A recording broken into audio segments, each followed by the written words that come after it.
প্রিয় শিক্ষার্থীবৃন্দ, অনলাইন ক্লাসে আজকে তোমাদের স্বাগতম জানাচ্ছি। আমি মোহাম্মদ এহসানুল্লাহ, সহকারী অধ্যাপক, হিসাব বিজ্ঞান বিভাগ, নরসিংদী সরকারি কলেজ, নরসিংদী। অনলাইন ক্লাসে আজকে হিসাব বিজ্ঞান প্রথম পত্রে ক্লাসে তোমাদের হাজির হয়েছি নতুন একটি অধ্যায় নিয়ে। আর এই নতুন অধ্যায়টি হচ্ছে রেওয়া মিল। তোমরা এখানে দেখতে পাচ্ছ রেওয়া মিল। তোমাদের বইয়ের অধ্যায় নাম্বার হচ্ছে 4, অধ্যায় নাম্বার চতুর্থ অধ্যায়ে এই রেওয়া মিল সম্পর্কিত আলোচনা আজকে শুরু হচ্ছে। আর রেওয়া মিলের এই বিষয়টা যারা তোমরা 9-10-এ ব্যবসা শিক্ষা শাখায় ছিলে তারা এটা অলরেডি পড়ে এসেছো। এরপরও আরও নতুন কিছু কীভাবে শেখানো যায়, আর ওখানে এত বিস্তারিত ছিল না, এখানে আর একটু বিস্তারিতভাবে আলোচনা আছে। সেই সম্পর্কিত আলোচনা নিয়ে প্রথম থেকে শেষ পর্যন্ত ক্লাসে থাকবে আশা করি।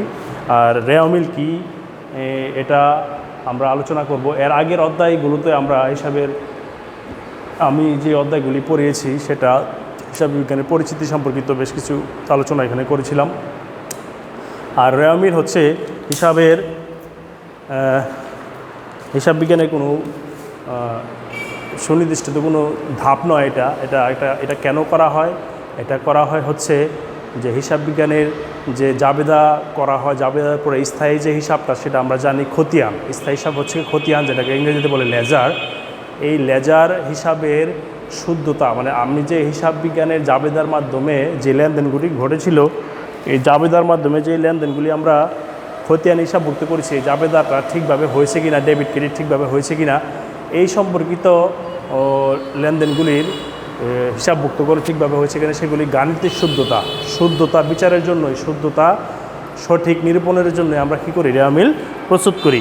তো এখানে চতুর্থ স্তর বা ধাপ হল রেওয়া মিল। খতিয়ানে বিভিন্ন হিসাবের জেরের মাধ্যমে গাণিতিক শুদ্ধতা যাচাইয়ের উদ্দেশ্যে রেওয়া মিল প্রস্তুত করা হয়। তবে প্রতিষ্ঠানে আর্থিক অবস্থার বিবরণী প্রস্তুত করার পূর্বে প্রস্তুতি হিসাবে রেওয়া মিল প্রস্তুত করা অত্যন্ত গুরুত্বপূর্ণ। কেননা যদি প্রতিষ্ঠান ধারাবাহিক গাণিতিক শুদ্ধতা যাচাইয়ের উদ্দেশ্যে রেওয়া মিল প্রস্তুত করা না হয় তবে আর্থিক অবস্থার বিবরণী প্রস্তুত করাটা কতটা কষ্টসাধ্য ব্যাপার হয়ে দাঁড়ায়। তো আমি যদি আর্থিক অবস্থার যে বিবরণীটা আছে আমাদের হিসাব বিজ্ঞানের যে স্থায়ী হিসাব, যেটা সর্বশেষ ধাপ বলা হয়, ওই আর্থিক অবস্থার বিবরণী, ওই আর্থিক অবস্থার বিবরণীটা প্রস্তুত করার আগে যদি আমি রেওয়া মিলটা প্রস্তুত করে নিতে পারি তাহলে আমার জন্য ওই আর্থিক অবস্থার বিবরণী প্রস্তুত করাটা কী হবে? সহজ হবে। তো এখানে যে তালিকার মাধ্যমে খতিয়ান হিসাবের যে দুইটা পক্ষ থাকে, একটা ডেবিট পক্ষ একটা ক্রেডিট পক্ষ, এবং জাবেদারও ডেবিট পক্ষ থাকে ক্রেডিট পক্ষ থাকে। জাবেদার ডেবিট পক্ষ এবং ক্রেডিট পক্ষগুলোকে আমরা বিভিন্ন শিরোনামের মাধ্যমে, যেমন ক্রয় হিসাব, বিক্রয় হিসাব, এই যে ক্রয় হিসাব, বিক্রয় হিসাব, বিভিন্ন খরচের বেতন হিসাব, মজুরি হিসাব, এই যে বিভিন্ন খরচ সম্পর্কিত, সম্পত্তি সম্পর্কিত, দায় সম্পর্কিত বিভিন্ন এই যে খরচ, আয়, ব্যয়, সম্পত্তি, দায়, এইগুলি বিভিন্ন আলাদা আলাদা শিরোনামের মাধ্যমে আমরা কী করি? খতিয়ানের প্রতিটা আলাদা আলাদা একটা লেজার তৈরি করি, একটা হিসাব তৈরি করি। লেজারের মাধ্যমে একটা হিসাব তৈরি করি। এই হিসাবগুলোই পরে এই জেরসমূহকে নিয়ে আমরা ডেবিট এবং ক্রেডিটের জেরসমূহ সঠিকভাবে নির্ণয় করে হয়েছে কি না সেটা আমরা ওই খতিয়ান থেকে ডেবিট জের নিয়ে, ক্রেডিট জের নিয়ে, রেওয়া মিলের যে ডেবিটের টাকার ঘর এবং ক্রেডিটের টাকার ঘর সেগুলোকে বসার পর যদি দেখি যে ডেবিট এবং ক্রেডিটের টাকার পরিমাণ সমান হয়, মিলে গেছে, তাহলে ধরে নিতে পারবো প্রাথমিকভাবে যে এই রেওয়া মিল হিসাবের সঠিকতা আমরা যে জাবেদার মাধ্যমে হিসাবভুক্ত করেছি এবং খতিয়ানও তৈরি করেছি, পরবর্তী যে রেওয়া মিল তৈরি করলাম, তাহলে ধরে নিতে পারবো যে প্রাথমিকভাবে যে এটা সঠিকভাবে লিপিবদ্ধ হয়েছে। কিন্তু অনেক সময় দেখা যায় যে আমাদের বিভিন্ন ধরনের ভুল হয়ে থাকে হিসাব বিজ্ঞানে। এই ভুলগুলো সঠিকভাবে হয়তো অনেক সময় রেওয়া মিল সঠিকভাবে হয়ে গেলেও সেই ভুলগুলি চোখে ধরা পড়ে না। সেগুলি বিস্তারিত পরে আমি আলোচনা করব একটা ক্লাসে। তো এগুলি আপাতত রেওয়া মিল সম্পর্কিত কিছু আলোচনা এখানে করব। যে রেওয়া মিল তৈরির যে বেশ কিছু তোমার পদ্ধতি আছে, সেই কিছু নিয়ম আছে, সেই নিয়মগুলি আজকে নিয়ে তোমাদের আলোচনা করব। সেই নিয়মগুলি নিয়েই তোমাদের আজকের ক্লাসটা থাকবে আশা করি। আর সেই নিয়মগুলো সম্পর্কে আজকে তোমাদের আলোচনা করার চেষ্টা করব। তো এখানে প্রথমে যে নিয়মটা নিয়ে আলোচনা করব সেটা হচ্ছে যে আমাদের তো রেওয়া মিলে ঘর থাকে 5 ঘর বিশিষ্ট একটি রেওয়া মিলে ঘর থাকবে। কয় ঘর বিশিষ্ট? 5 ঘর বিশিষ্ট এরকম একটা রেওয়া মিলে ঘর থাকবে। দেখো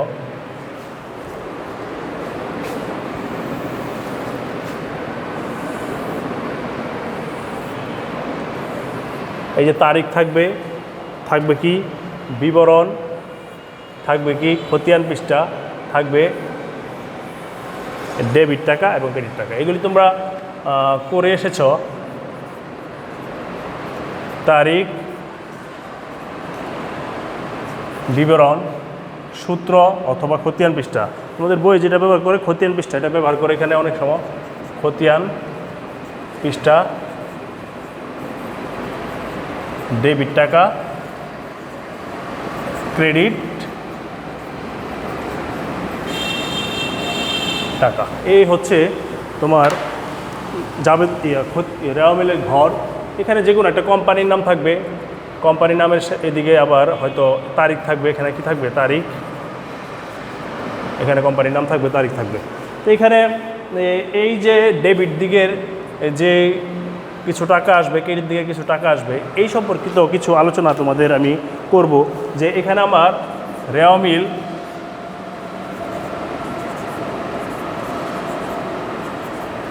এই রেওয়া মিলের ডেবিট পাশে কিছু উপাদান থাকে,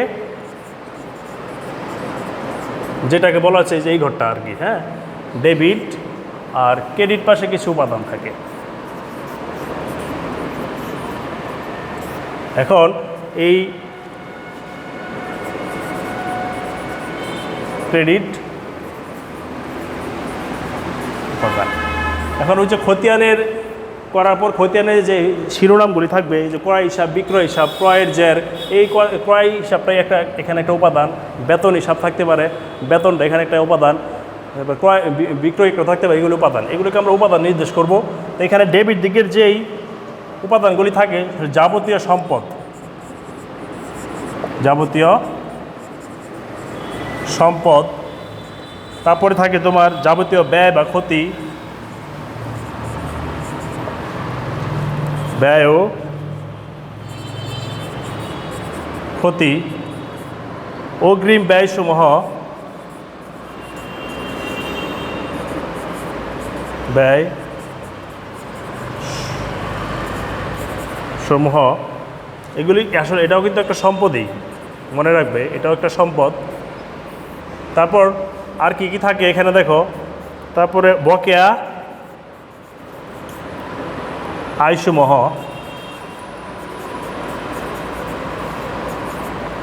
এটাও সম্পদ, মনে রাখবে। তারপর সবার শেষে দায়ের সুদসমূহ। আর এখানে থাকবে, এখানে যদি সম্পদ, এখানে দায়সমূহ, দায় ও মূলধন। যত দায় আছে সবগুলি এখানে থাকতেছে, মূলধন থাকতেছে। যাবতীয় আয় ও লাভ, আয় ও লাভ। এখানে দেখো অগ্রিম ব্যয়সমূহ আছে, আর এখানে থাকবে অগ্রিম আয়সমূহ, অগ্রিম আয় সমূহ। এটা কিন্তু দায়, এটা এক প্রকার দায়। আর এটা যদি সম্পদ হয় অবশ্যই সেটা দায়। আর বকেয়া আয়সমূহ থাকলে এখানে বকেয়া ব্যয়সমূহ থাকবে। এখানে বকেয়া আয়সমূহ, এখানে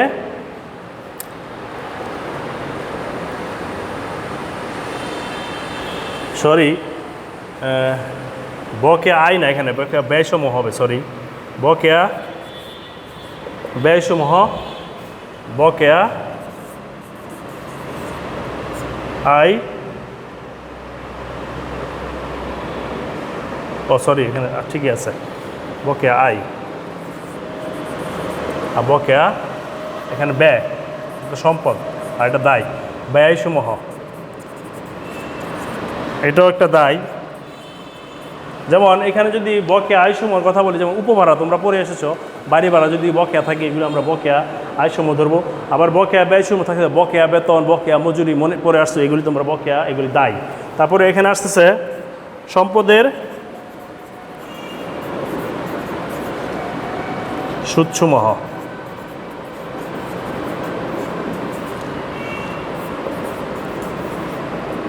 তো বিনিয়োগের সুদ থাকতে পারে, ঋণের সুদ থাকলে এদিকে চলে আসবে, দায়, ঋণ।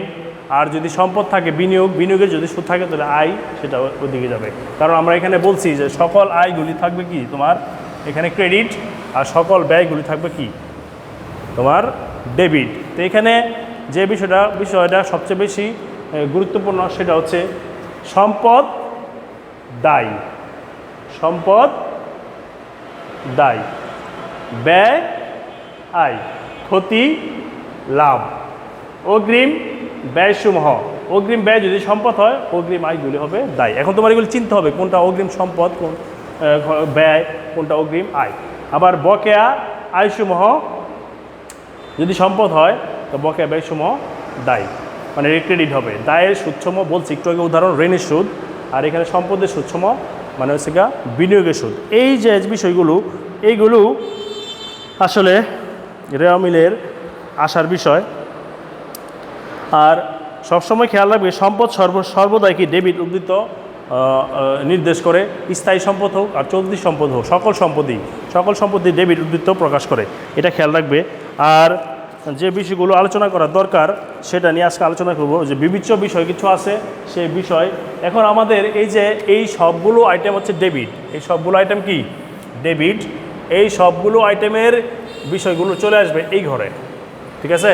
আর এই সবগুলো আইটেম হচ্ছে ক্রেডিট, এই সবগুলো আইটেম আসবে এখানে ক্রেডিট দিকে।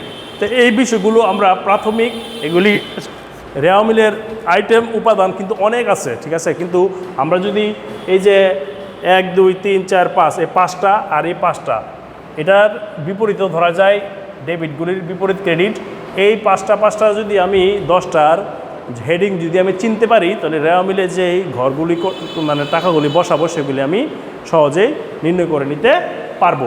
তো শিক্ষার্থী বন্ধুরা এখানে রেওয়া মিল তৈরি করার কিছু বিবেচ্য বিষয় আছে, সেই বিবেচ্য বিষয়গুলো আমি তোমাদের এখন আলোচনা করব। সেই বিবেচ্য বিষয়গুলো কি কি সেটা খেয়াল রাখো। প্রথম যে বিবেচ্য বিষয়টা আছে সেটা হচ্ছে সমাপনী মজুদ। সেটা কি সমাপনী মজুদ অথবা মজুদ পণ্য।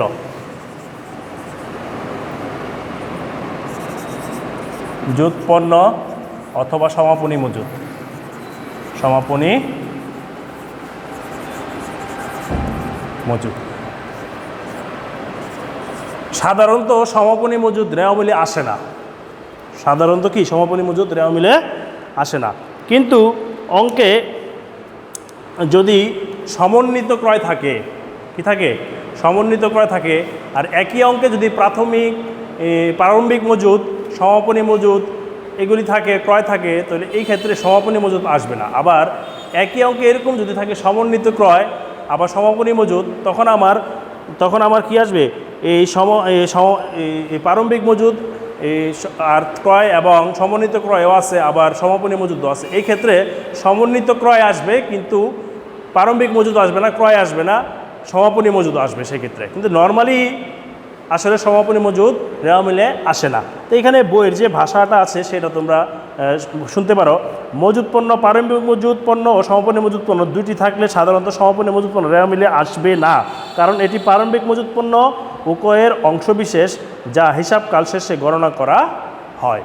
আবার যদি সমন্বিত ক্রয় বা বিক্রিত পণ্যের ব্যয় থাকে তাহলে সমন্বিত ক্রয় বা বিক্রিত পণ্যের ব্যয় সমাপনী মজুদ পণ্য রেওয়া মিলে ডেবিট বসবে। এই ক্ষেত্রে প্রারম্ভিক মজুদ পণ্য ক্রয় ও ক্রয়কৃত পণ্যের ব্যয় রেওয়া মিলে আসবে না, কারণ সমন্বিত ক্রয় বা বিক্রিত পণ্যের ব্যয় সমান প্রারম্ভিক মজুদ প্লাস ক্রয় প্লাস ক্রয়কৃত পণ্যের ব্যয় মাইনাস সমাপনী মজুদ। তো এখানে সমন্বিত ক্রয়ের যে বিষয়টা আছে একটু খেয়াল করো, এটা অনেক সময় তোমাদের ক নম্বর অথবা খ নম্বরে উল্লেখ করা থাকে যে সমন্বিত ক্রয় কীভাবে বাই করতে হয়। তো এখানে প্রারম্ভিক মজুদ যোগ হয় তোমার ক্রয় প্লাস ক্রয়ের ব্যয় মাইনাস সমাপনী মজুদ। তো এইভাবে আমরা আসলে এই সমন্বিত ক্রয়টা বাই করে নিই। প্রারম্ভিক মজুদের সাথে আমরা কি করি, ক্রয়টা যোগ দিই। ক্রয় যদি কোনো ব্যয় থাকে, ক্রয় পরিবহন, ক্রয় মজুরি এগুলো যদি থাকে আমরা যোগ করব, আর এখানে সমাপনী মজুদটা বাদ দিব। এই ক্ষেত্রে আমরা এই তিনটা বিষয় এখানে দেখো, এই সমন্বিত ক্রয়ের একটা টোটাল ফিগার থাকবে। মনে করো এগুলি আছে 5,000, হ্যাঁ, এখানে আছে 7,000, এখানে আছে 1000 আর সমাপনী মজুদ আছে 2000। তাহলে 5 5 10, 7 5 12,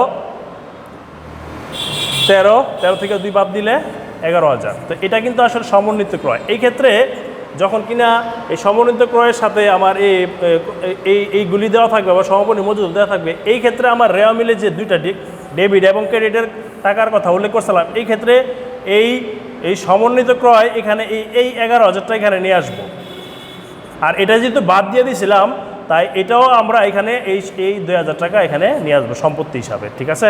তো এই সাধারণভাবে আসে না, কিন্তু সমন্বিত ক্রয় যখন থাকবে তখন এইভাবে লিপিবদ্ধ করব।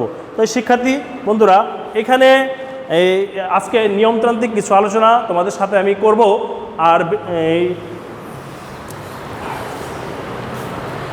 এরপরে যে বিষয়টা আছে মণিহারি, সেটা হচ্ছে মণিহারি।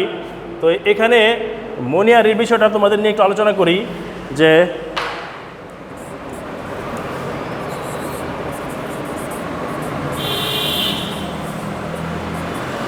মণিহারি কিন্তু সম্ভবত অব্যবহৃত যে মণিহারিটা আছে সেগুলি রেওয়া মিলে আসবে না, সাপ্লাইজ মণিহারি এগুলি আসে না। যদি প্রারম্ভিক মণিহারি এবং ক্রয় থাকে তখন সেগুলি আসবে। এখানে যে বইয়ের ভাষাটা আছে সেটা তোমাদের উল্লেখ করে দেই। মণিহারি, সাপ্লাইজ বা অন্য কোনো ব্যবহারযোগ্য দ্রব্যাদি কোনো অংশ রেওয়া মিলে আসবে এবং কোন অংশ রেওয়া মিলে আসবে না, তা নিয়ে সাধারণত 3 ধরনের পরিস্থিতি হয়। প্রথমটা হচ্ছে যদি প্রশ্নে প্রারম্ভিক মণিহারি উদ্বৃত্ত এবং সমাপনী মণিহারি উদ্বৃত্ত দেওয়া থাকে, এক্ষেত্রে প্রারম্ভিক মণিহারি উদ্বৃত্ত রেওয়া মিলে দেখাতে হবে, কিন্তু সমাপনী মণিহারি দেখানো যাবে না। যদি প্রারম্ভিক এবং সমাপনী দুইটাই থাকে, তখন আমার এই মণিহারি যদি তোমার প্রারম্ভিকও আছে, আবার মনে করো সমাপনীও আছে, এই ক্ষেত্রে প্রারম্ভিক দেখাবো কিন্তু সমাপনী দেখাবো না। আবার যদি প্রশ্নে প্রারম্ভিক মণিহারি উদ্বৃত্ত, মণিহারি ক্রয় এবং সমাপনী মণিহারি উদ্বৃত্ত দেওয়া থাকে, এক্ষেত্রে প্রারম্ভিক মণিহারি উদ্বৃত্ত এবং মণিহারি ক্রয় রেওয়া মিলে দেখাতে হবে। আবার অনেক সময় দেখা যায় প্রারম্ভিক মণিহারি আবার ক্রয় অথবা ব্যয় এগুলি দেওয়া থাকে, আবার দেওয়া থাকে কি এই সমাপনী মণিহারি। এই ক্ষেত্রেও এটা আসবে না। আসবে কোনটা? প্রারম্ভিক মণিহারি এটা আসবে, ক্রয় এবং ওই যে মণিহারি খরচ সেটা এখানে দেওয়া থাকবে। আবার অনেক সময় প্রশ্নে এই যে প্রারম্ভিক মণিহারি উদ্বৃত্ত, এখানে এটা বলেই ফেলছি, মণিহারি খরচ সমাপনী মণিহারি উদ্বৃত্ত দেওয়া থাকে। এই ক্ষেত্রে সমাপনী মণিহারি উদ্বৃত্ত যদি এই ব্যয়টা যদি দেওয়া থাকে, এটা মনে করে এই যে প্রারম্ভিক মণিহারি ক্রয় ছাড়া এখানে আছে কি মণিহারি খরচ, আবার আছে কি সমাপনী মণিহারি। তো এই ক্ষেত্রে সমাপনী মণিহারি উদ্বৃত্ত এবং মণিহারি খরচ রেওয়ামিলে দেখাতে হবে, কিন্তু প্রারম্ভিক দেখানো যাবে না। যদি খরচের কথা উল্লেখ থাকে সরাসরি, তাহলে এখানে এই দুইটা দেখাবো, এই সমাপনী উদ্বৃত্ত এবং মণিহারি খরচ, এই দুইটা দেখাবো, কিন্তু এই প্রারম্ভিক মণিহারিটা দেখানো যাবে না। তো 3টা সিচুয়েশন সৃষ্টি হয়েছে। যদি প্রারম্ভিক এবং সমাপনী থাকে, প্রারম্ভিকটা আনবো, সমাপনীটা আনবো না। যদি প্রারম্ভিক ক্রয় এবং সমাপনী থাকে, তাহলে প্রারম্ভিক আনবো, ক্রয় আনবো, সমাপনী আনবো না। আবার যদি প্রারম্ভিক থাকে, মণিহারি খরচ থাকে এবং সমাপনী মণিহারি থাকে, এই ক্ষেত্রে প্রারম্ভিকটা আনবো না, মণিহারি খরচটা আনবো এবং সমাপনী মণিহারিটা আনবো। আবার আরেকটা বিষয় আছে তোমাদের কনফিউশনে ফেলাবে, সেটা হচ্ছে এই 4 নম্বর, যেমন ব্যাংক জমা, ব্যাংক অথবা নগদ, এগুলির প্রারম্ভিক থাকতে পারে, আবার সমাপনীও থাকতে পারে। সাধারণত এই ব্যাংক জমা এবং নগদ তহবিলের প্রারম্ভিক উদ্বৃত্ত রেওয়া মিলে আসবে না, এটা আসবে না, প্রারম্ভিকটা আসবে না। আসবে কোনটা? সমাপনীটা। খেয়াল রাখবে, সমাপনীটা আসবে। হিসাবকাল শেষে রেওয়া মিল প্রস্তুত করা হয় বলে সমাপনী নগদ এবং সমাপনী ব্যাংক জমা রেওয়া মিলিয়ে আসবে। তাহলে এই মণিহারির ক্ষেত্রে বেশিরভাগ ক্ষেত্রে সমাপনীটা আসে না, কিন্তু এখানে ব্যাংক জমা নগদ জমার ক্ষেত্রে সমাপনীটা আসবে, খেয়াল রাখবে। আবার মজুত পণ্যের ক্ষেত্রে স্বভাবত সমাপনীটা আসে না, এই তোমার প্রারম্ভিকটা আসে, কিন্তু এখানে এটা উল্টা আছে, খেয়াল রাখো। আচ্ছা, তারপর হচ্ছে ভাড়া, সুদ, কমিশন ইত্যাদি বিষয় প্রদত্ত বা প্রাপ্ত বলা না থাকে, খরচ হিসাবে ধরে নিব। এটাও আমরা ধরবো যে ভাড়া খরচ অথবা তোমার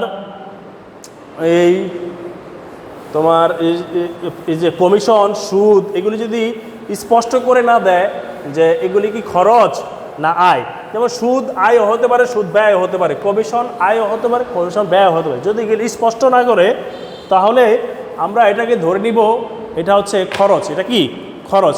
আর যদি ডেবিট বলে দেয়, ক্রেডিট বলে দেয়, অথবা কমিশন খরচ, প্রাপ্ত কমিশন, প্রদত্ত কমিশন যদি বলে এরকম উল্লেখ করা থাকে, তখন আমরা কিন্তু এগুলি স্পষ্ট করা আছে। প্রাপ্ত কমিশন হচ্ছে আয়, তাহলে আয় কোন দিকে যায়? প্রাপ্ত কমিশন।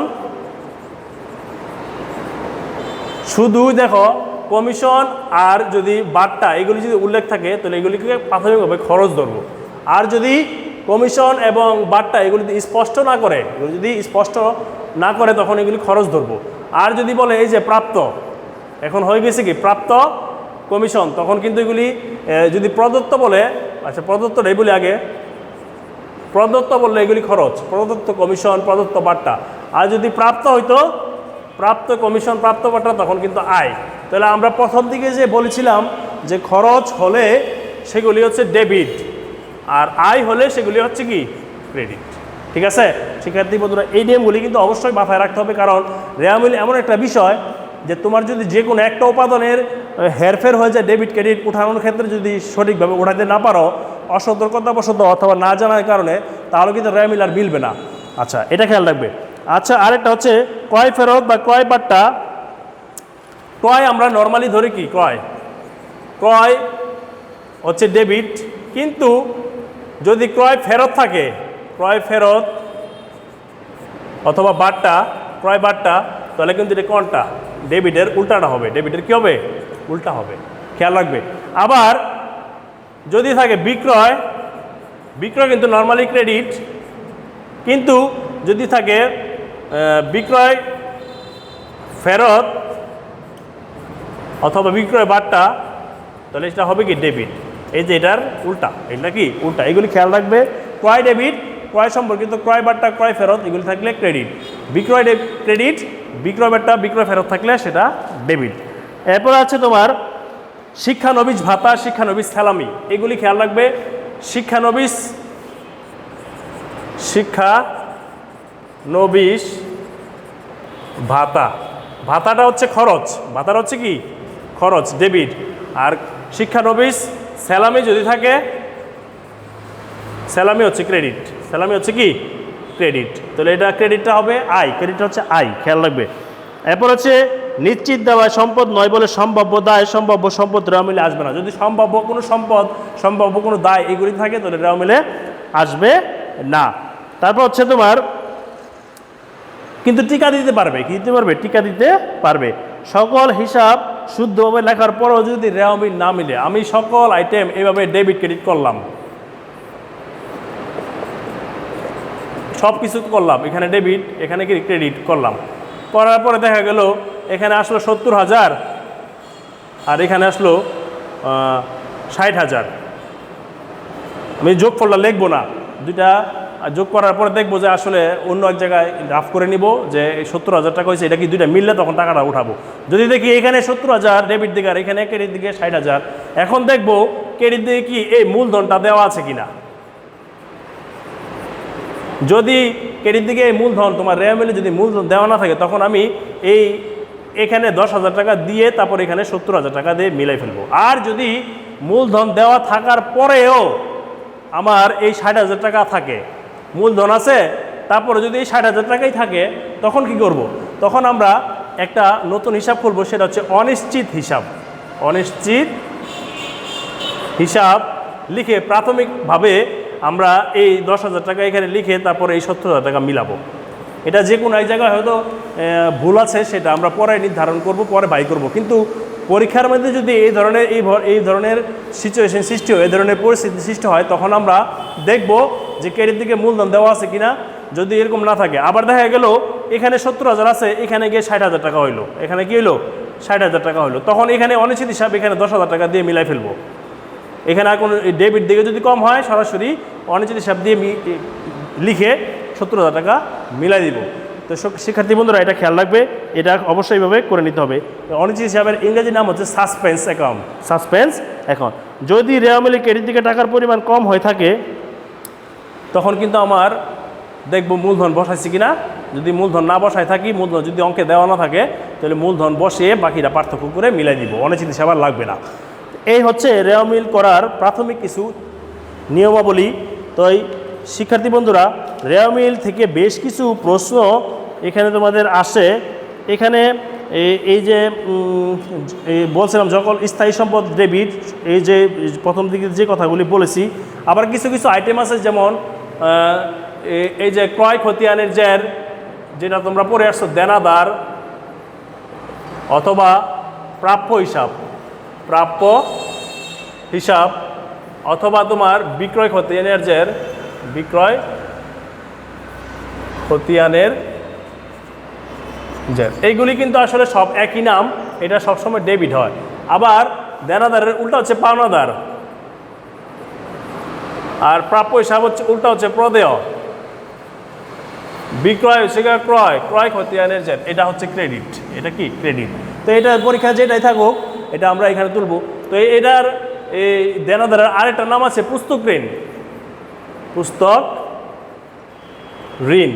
এটা পুস্তক ঋণ, দেনাদার, প্রাপ্য হিসাব, বিক্রয় খতিয়ানের জের, এগুলি যদি থাকে তাহলে আমরা সেটাকে দেনাদার, প্রাপ্য হিসাব যেটাই মনে করি সেটা ডেবিট হবে, সম্পদ হবে।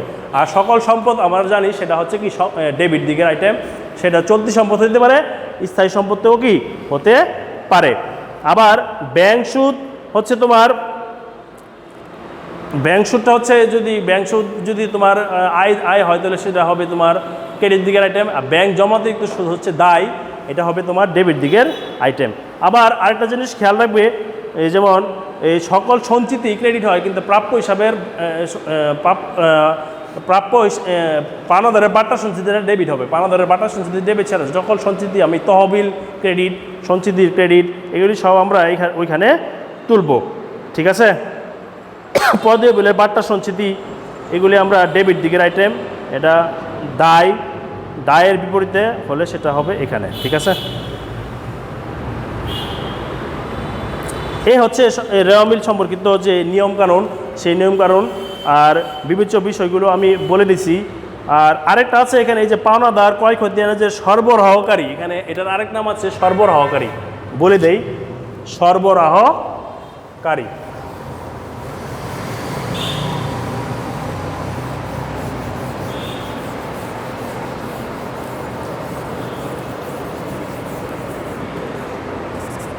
সরবরাহকারী, যে আমাকে মাল সরবরাহ দিচ্ছে সে কি আমার পাওনাদার না, সে তো আমার পাওনাদার। দেনা ক্রেডিট হবে। আরেকটা জিনিস লিখে দেই, দেনা ক্রেডিট যদি শুধু দেনা থাকে, দেনাদার কিন্তু সম্পদ, কিন্তু দেনা থাকলে সেটা দায়। আর পাওনাদার কিন্তু তোমার ক্রেডিট, কিন্তু পাওনা থাকলে সেটা ডেবিট, তুমি কারো কাছ থেকে টাকা পাবা, সম্পদ। এগুলি খেয়াল রাখবে।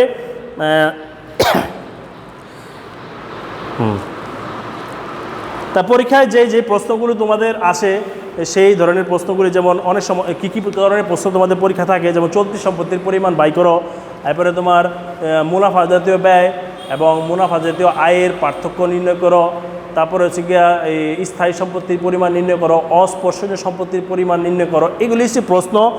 চলতি দায়ের পরিমাণ নির্ণয় করো, চলতি দায়সমূহ কী কী, এগুলি অনেক সময় বলে।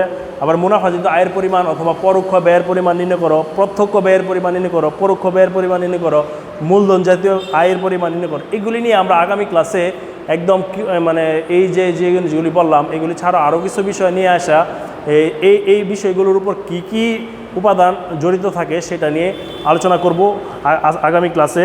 রেওয়ামিল থেকে যে প্রশ্নগুলি আসে এগুলি তো তোমাদের বলে দিলাম। এবং অদৃশ্য এবং অলিক সম্পত্তির পরিমাণ, এটা অনেক সময় থাকে। যে সব দফা, খুবই গুরুত্বপূর্ণ প্রশ্ন, যে সব দফা রেওয়ামিলে আসে না তার পরিমাণ নির্ণয় করো, এটা খুবই গুরুত্বপূর্ণ, এটা খুবই প্রায় পরীক্ষায় আসে। তারপরে ওই যে অদৃশ্য এবং অলিক সম্পত্তির পরিমাণ আসে, এগুলি আগামী ক্লাসে আমি তোমাদের আলোচনা করব। আর আন্তদায় এবং বহিদায়ের পরিমাণ নির্ণয় করো, অসমন্বিত খরচের পরিমাণ নির্ণয় করো, মুনাফা জাতীয় আয় ও ব্যয়ের পরিমাণ নির্ণয় করো, বলছি। তো এই যে বিষয়গুলো আসলে তোমাদের পরীক্ষায় আসবে, মানে এই পরীক্ষা আসার মতো প্রশ্ন। তো এই শিক্ষার্থী বন্ধুরা, আজকে এই আগামী ক্লাসের আমন্ত্রণ জানিয়ে আজকের মতো এখানেই সমাপ্তি ঘোষণা করছি। সবাই ভালো থেকো, সুস্থ থেকো, এই বলে আমি বিদায় নিচ্ছি। আল্লাহ হাফেজ। আগামী ক্লাসে দেখা হবে।